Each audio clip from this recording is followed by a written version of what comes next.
El exsecretario de Comunicación, Fernando Alvarado, fue declarado inocente del delito de peculado en el caso SECOM. Delegación Electoral del Guayas confirma que Daniel Salcedo Bonilla, quien está detenido en Quito e investigado por delincuencia organizada, fue registrado como candidato para asambleísta por el partido Fuerza Ecuador. Más de 200 habitantes de Chordelec en Azuay huyeron de la crisis económica generada por la pandemia. Los coyoteros cobran hasta $16.000 para llevarlos ilegalmente a Estados Unidos. Contagios de COVID-19 siguen a la alza pese a que baja la demanda hospitalaria. En Quito, las casas de salud están en alerta ante un posible nuevo brote. Las noticias en Televistazo con Pedro Jiménez y Denise Molina.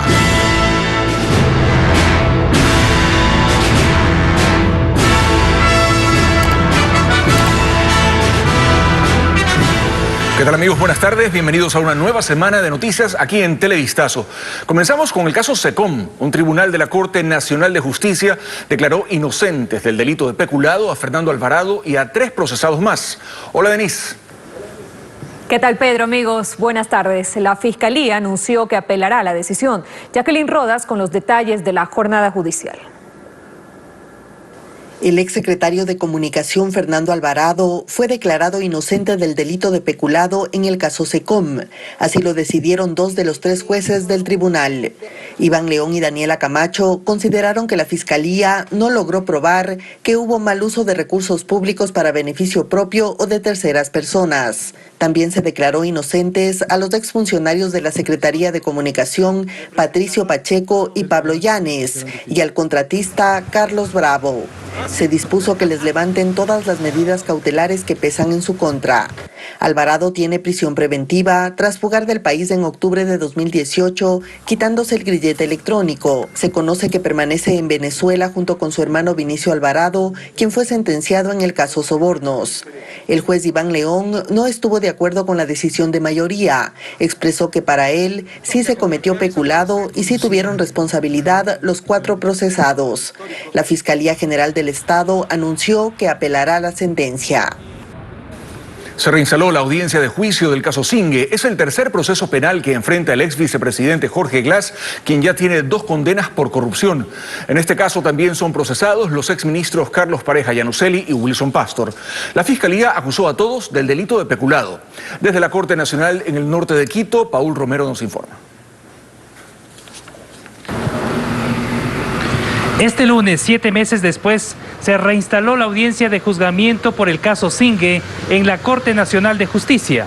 El proceso se suspendió en marzo pasado una vez que inició la pandemia. Se basa en el informe que determinó la Contraloría General del Estado sobre presuntas irregularidades en la tarifa negociada entre el Estado en 2012 y Gente Oil para la adjudicación del campo Singue. La Fiscalía acusó a 15 personas por el delito de peculado.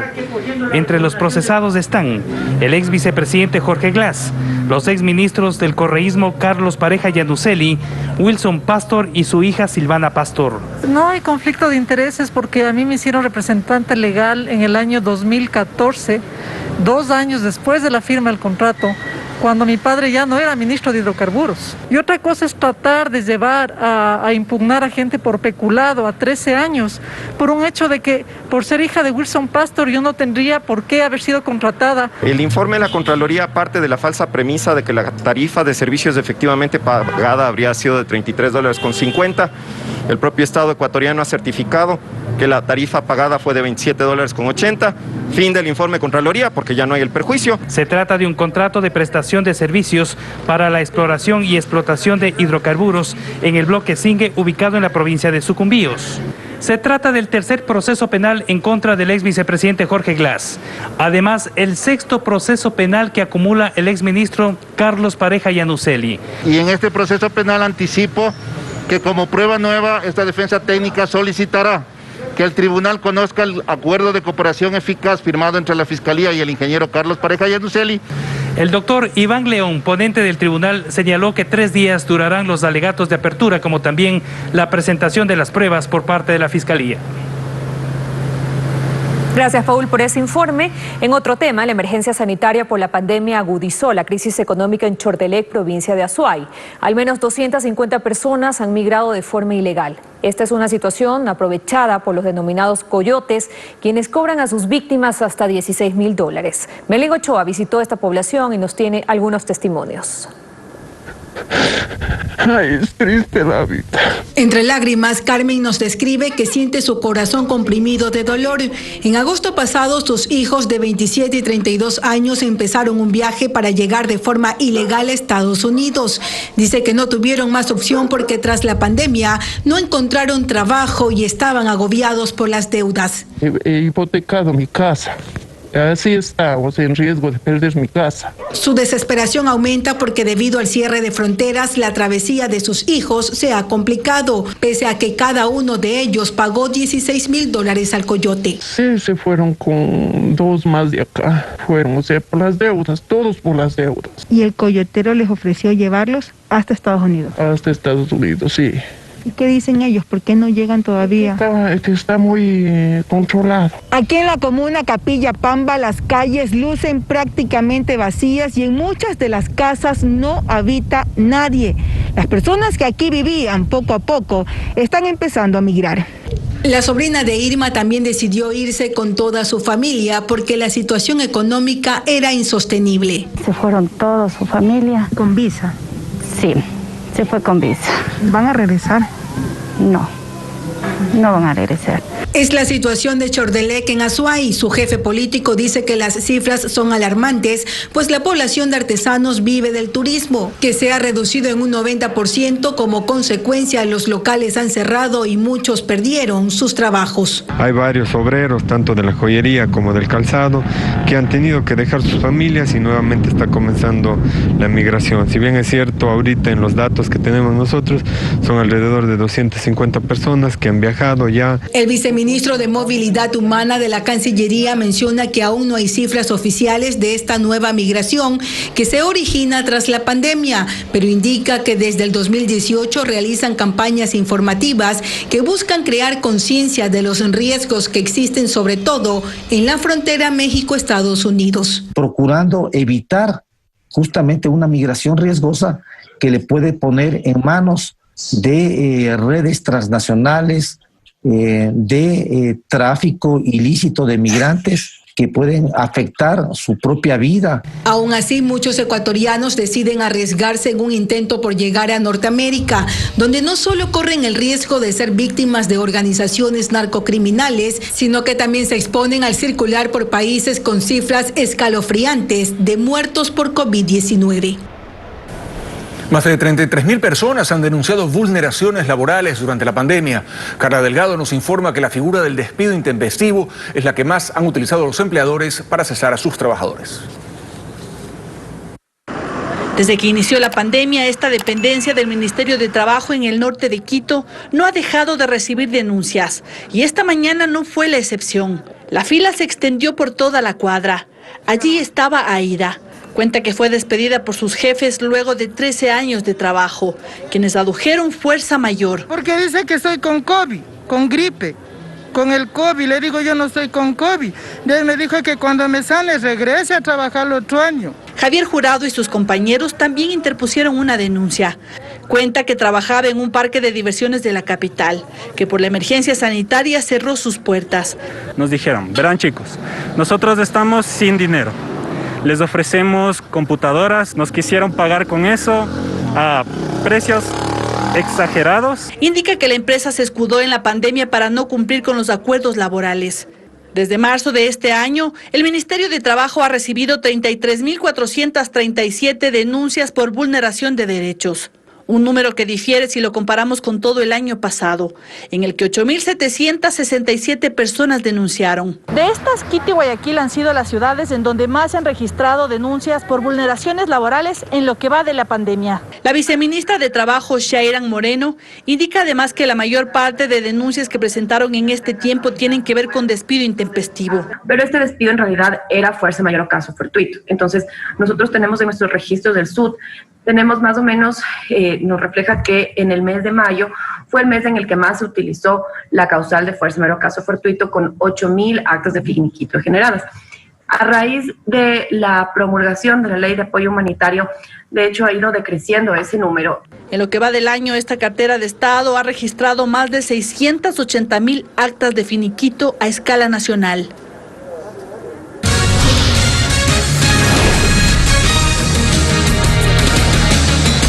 Vamos a la pausa y al regresar, más de 600 locales comerciales han cerrado por la pandemia en Huaquillas. Tendremos un informe de la crítica situación que se vive en la frontera sur.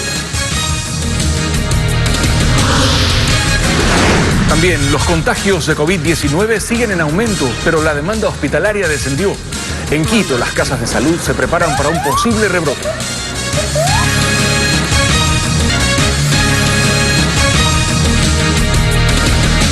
Seguimos informando, gracias por acompañarnos. En la frontera sur, al menos 600 locales comerciales han cerrado sus puertas en Huaquillas como consecuencia de la pandemia. Ante esta situación, los habitantes piden que se rehabilite el puente internacional para intentar reactivarse. Fabricio Lapo nos indica que las pérdidas superarían los 24 millones de dólares.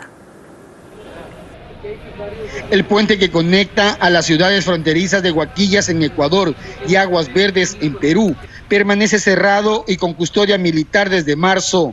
Esto ha impedido el tránsito de personas y el intercambio comercial que movía la economía de Huaquillas. Locales han cerrado y los que permanecen abiertos lucen sin compradores. Allí los comerciantes cuentan que están al borde de la quiebra. Usted sabe que desde marzo esta pandemia afectó y pagar arriendo, póngale usted de 300, 500, porque aquí sí son caros los arriendos. Y obviamente las personas no acuden a la frontera. Al tener un puente internacional cerrado de ambos lados, no estamos siendo punto de atracción comercial. En este cantón, el 80% de los habitantes vive del comercio que recién se reactivó en julio. Freddy Balcázar, vicepresidente de la Cámara de Comercio, dice que las afectaciones son millonarias. Mensualmente, aquí en Huaquillas se vende hasta 4 millones de dólares entre todo lo que es la actividad comercial, mensualmente. Entonces, tomando en cuenta la pandemia, Huaquillas ha dejado de percibir cerca de 24 millones de dólares. Según datos de la Cámara de Comercio de Huaquillas, de los 1.500 locales que existen en la frontera sur, 600 han tenido que cerrar sus puertas. Por ello, para exigir que el gobierno aplique la Ley de Desarrollo Fronterizo y otras medidas que reactive el sector, los comerciantes anuncian que en 15 días cerrarán el acceso al puente alterno que comunica a Ecuador con Perú, que se encuentra a 5 kilómetros de la ciudad y que sí está habilitado. Buscan también que se permita el tránsito en el paso internacional ubicado en el centro de la urbe, para que de esta manera se reactive la economía de Huaquillas. Unos 60 millones de dólares dejó como ganancias al sector turístico el feriado por el 9 de octubre a nivel nacional. Las playas en Manabí y Santa Elena, así como las fincas en la sierra, fueron los sitios más visitados y se alistan ya para los siguientes feriados. Por lo menos unas 80.000 personas disfrutaron del feriado del 9 de octubre y esto se vio reflejado en la afluencia de turistas, no solo en las playas, sino también en otros sectores, como por ejemplo las hosterías en la sierra.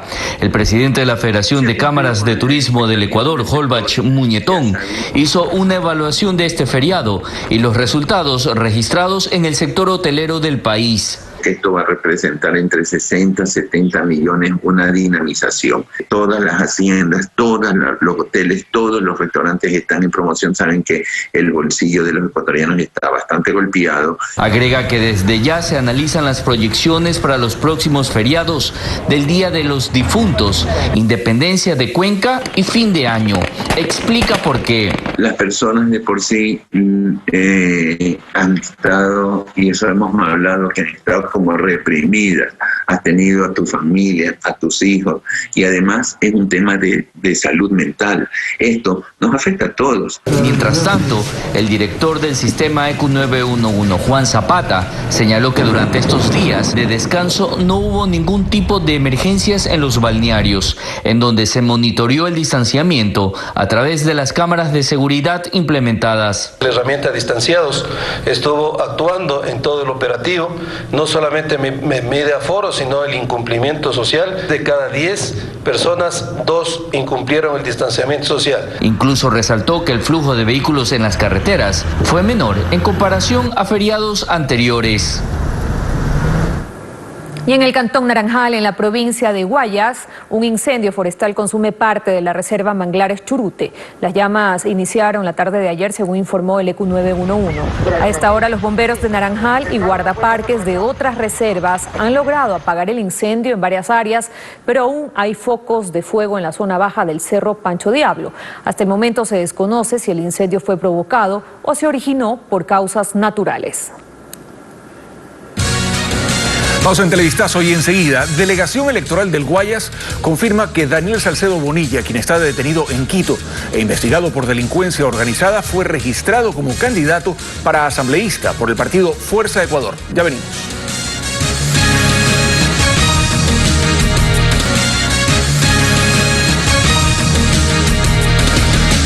Continuamos informando. Daniel Salcedo Bonilla, procesado por casos relacionados a una trama de corrupción en contratos en hospitales del Seguro Social y detenido en una cárcel en Quito, encabeza la lista de candidatos asambleístas del partido Fuerza Ecuador.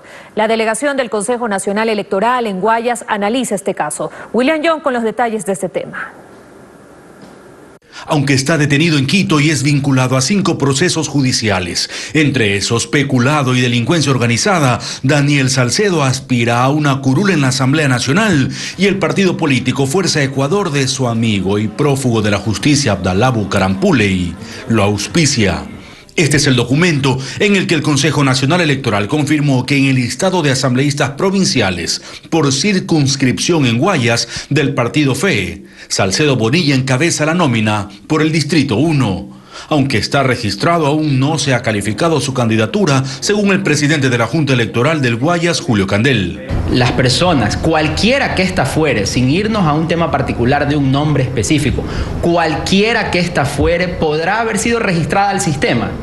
Pero mientras la Junta Provincial Electoral no emita un criterio final, no existe la calificación en firme. Desde la tarde de este lunes, el Pleno de la Delegación Electoral en Guayas sesionará para conocer los detalles de este caso, pero la decisión estaría lista en el transcurso de la semana para saber si Daniel Salcedo estará o no en la papeleta electoral. Para el coordinador nacional de Unidad Popular, Alonso López, esto es más que un caso anecdótico y polémico. Cree que es un anhelo de impunidad. Quieren utilizar y asocian que lo que otorga la ley electoral respecto de suspender procesos judiciales, suspender condenas, declarar suspendido juicio. Entonces, eso en resumen se trata del tema del señor Daniel Salcedo Bonilla. Vía telefónica, los voceros del partido Fuerza Ecuador confirmaron que la cúpula de esta organización, liderada por Abdalá Bucaram Puley, aceptó la postulación de Salcedo Bonilla para que haga campaña electoral como candidato fuera de la cárcel. Aunque la demanda hospitalaria disminuye por los contagios de coronavirus, estos se siguen incrementando en el país. En el Hospital Eugenio Espejo de Quito se alistan para un posible nuevo brote de COVID-19. Alex Ceballos estuvo en el sitio y nos cuenta cuál es el panorama.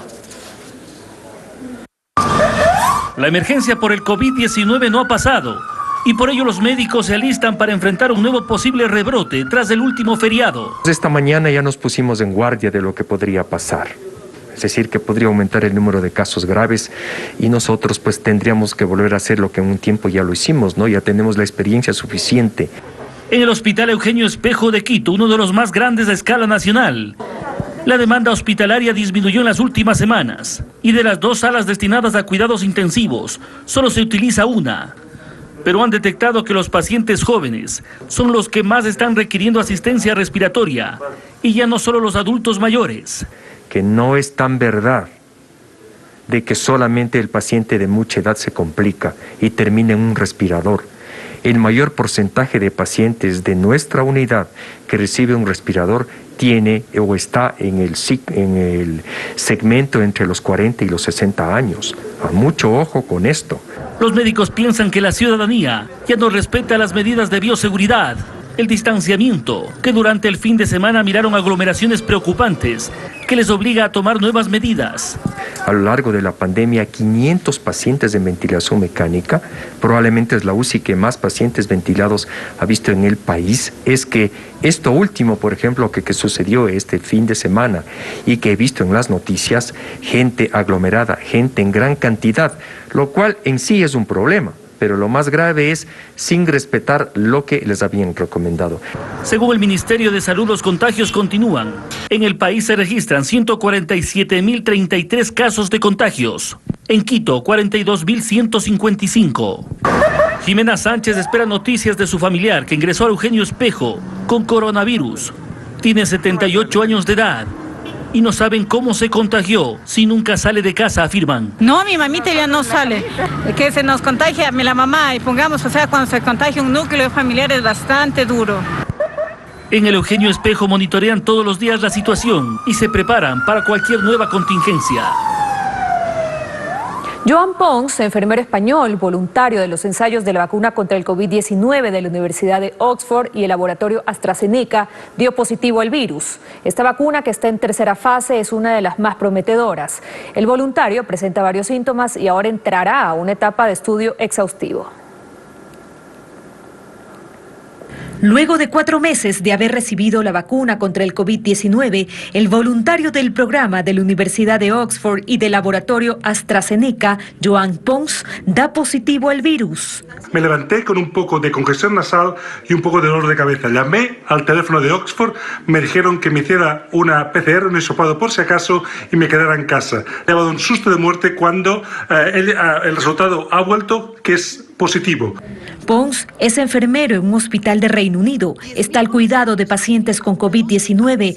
Ahora no sabe si como voluntario recibió la vacuna o solo un placebo, es decir, una sustancia que carece de acción curativa. Ahora, pues ojalá me hayan puesto la vacuna y no el placebo, y el tiempo dirá. Tengo que quedarme ahora en cuarentena en esta habitación, en mi casa, y tengo que volver a la semana que viene, jueves de la semana que viene, por la mañana otra vez, a que me hagan muchísimas más pruebas. La Universidad de Oxford aún no se ha pronunciado oficialmente qué fue lo que recibió el voluntario español. El investigador Paul Cárdenas explica que no es extraño que ciertos voluntarios se infecten con COVID-19. Lo que se quiere hacer en este estudio de fase 3 es comparar si la protección de aquellos que recibieron la vacuna versus aquellos que recibieron el placebo es mayor. Siempre cuando existe un tratamiento nuevo se hacen este tipo de estudios. Cárdenas señala también que los voluntarios que sí recibieron la vacuna pueden desarrollar la enfermedad, pues en la fase de pruebas no se puede esperar una eficacia del 100%. La mayoría de vacunas con que den una protección al 60% de la población ya protege a la mayoría de la comunidad en general, porque se llega a esto que se llama inmunidad en rebaño. La vacuna de la Universidad de Oxford y del laboratorio AstraZeneca sigue siendo una de las más prometedoras y una de las 3 más avanzadas de las 18 que están siendo probadas en seres humanos y están en tercera fase. En nuestro país, casi 15.000 cirugías están represadas en los hospitales del IES debido a la pandemia. Las autoridades afirman que para descongestionar la demanda trasladarán estos procedimientos a clínicas privadas. Esto mientras los pacientes con urgencias clínicas piden una pronta solución. Bessie Granja con esta noticia. La crisis sanitaria por el coronavirus produjo que en los hospitales del Instituto Ecuatoriano de Seguridad Social se alargue la espera para que un afiliado acceda a una intervención quirúrgica. Según cifras oficiales, hasta el 16 de septiembre, en todo el país, 14.911 cirugías están represadas. La mayor congestión se da en los hospitales: Carlos Andrade Marín en Quito, Quito Sur, General de Manta, Portoviejo y el Hospital General de Ibarra. Julio López, director del Seguro Social, detalla qué harán para solventar la demanda. Hemos calculado que aproximadamente el 70% de las cirugías represadas va a pasar a prestadores externos. Esto también va a depender mucho de la situación epidemiológica del país y de cuánto podamos nosotros ir reaperturando servicios en cada uno de los hospitales. La derivación de pacientes a clínicas privadas se origina porque todavía hay centros de salud del IES donde el contagio por COVID-19 es alto. Así lo confirma la autoridad. Recientemente hemos tenido como alerta epidemiológica alta los hospitales que se encuentran en las provincias de Pichincha, Azuay, Loja y en toda la Sierra Central. Mientras el Seguro Social trata de solucionar esta situación, la espera es un problema para afiliados como Ninochka Cucalón. Desde hace 8 meses el IES en Guayaquil no le da un cupo para realizarse una cirugía de vesícula, mientras su dolencia se agudiza. Solo me dicen que este año no van a realizar cirugías. Entonces me pregunto, ¿qué pasa si me agravo? En el IES me dicen que vaya por emergencia. ¿Y qué pasa si me pasa algo peor? Sobre la derivación de pacientes a prestadores externos, los representantes de la Asociación de Clínicas y Hospitales Privados del Ecuador han preferido no pronunciarse. La Autoridad de Tránsito Municipal identifica a los agresores que golpearon a uno de sus agentes por parte de motociclistas que se resistían a ser multados por estar estacionados en un lugar prohibido. Diego Cuenca nos informa que la ATM presentará la denuncia en la Fiscalía para buscar a los infractores. Era sábado por la tarde cuando un grupo de personas discutía con 2 agentes municipales de tránsito. Incluso les pidieron que se retiren del lugar. Michu, ya váyase nomás, Michu, váyase. Hasta que uno de los sujetos golpeó en la cara a uno de los uniformados, quien luego recibió otro golpe por la espalda. En ese momento, su compañero intentó evitar que la agresión continúe. Luis Lalama, jefe de operaciones de la Autoridad de Tránsito Municipal, asegura que el incidente ocurrió porque los agentes sancionaron a 7 motociclistas que permanecían estacionados en una zona exclusivamente para taxis. Uno de ellos sufrió las mayores consecuencias por los golpes. Fue trasladado a una casa asistencial y ha recibido 3 días de descanso médico. El hecho ocurrió justo aquí en el sector de la Bahía, en el centro de Guayaquil, y según la Autoridad de Tránsito Municipal no es la primera vez que ocurren estos incidentes, pues en el 2019 reportaron 38 agentes agredidos y en lo que va de ese año ya son 10. En el lugar, los comerciantes que fueron testigos de la agresión prefieren no contar detalles de lo sucedido, aunque los agresores ya han sido identificados. ¿Ya presentaron la denuncia a la Fiscalía? Sí, ya la ATM está haciendo los trámites correspondientes y esperemos, pues lógicamente, nosotros también pues vamos a hacer el seguimiento para que se apliquen las sanciones. Recuerde usted que esto es una contravención que genera entre 3 a 10 días de privación de libertad. Por el momento, la policía patrulla el sector, mientras otros agentes de tránsito continúan. Continuamos. En nuestro país, el gobierno resolvió ampliar el estado de excepción en las cárceles por otros 30 días. El objetivo es mantener la intervención militar en los centros penitenciarios en los que se han registrado violentos enfrentamientos y muertes por disputas entre bandas rivales. Andrea Báez, desde el Centro de Rehabilitación de Cotopaxi, nos tiene un informe. Así es, mediante un nuevo decreto ejecutivo se dispuso la ampliación del estado de excepción en el sistema penitenciario del país.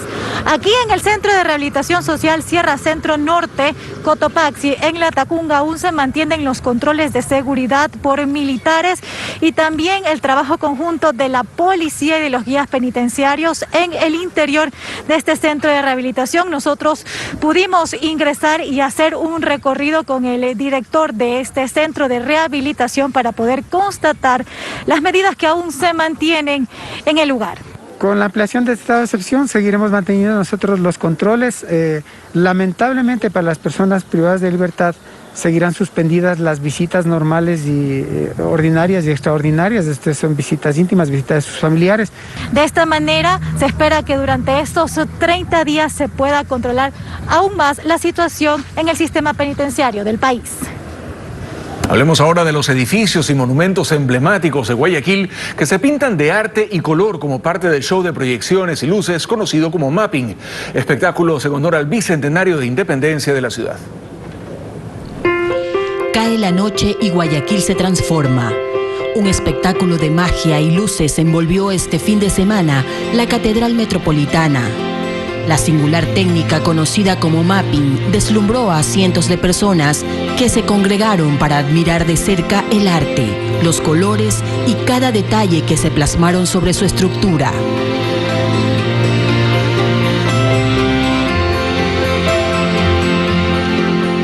La pandemia no evitó que miles de guayaquileños salgan a las calles durante el feriado del 9 de octubre para ver cómo este y otros puntos emblemáticos de la ciudad sirvieron de lienzo para un show de destellos. El faro del Cerro Santana fue uno de los seleccionados para iluminarse con color y arte, al igual que la Torre Morisca al pie del malecón Simón Bolívar. El hemiciclo de la Rotonda también reflejó imágenes en honor al bicentenario de la Independencia. De igual forma, las miradas recayeron en Puerto Santana sobre el edificio The Point, escenario de un colorido espectáculo, luces y animaciones. Asimismo, el Palacio Municipal congregó a cientos de personas que a lo largo de esta semana buscaron recrearse, poniéndole color y destellos a sus noches.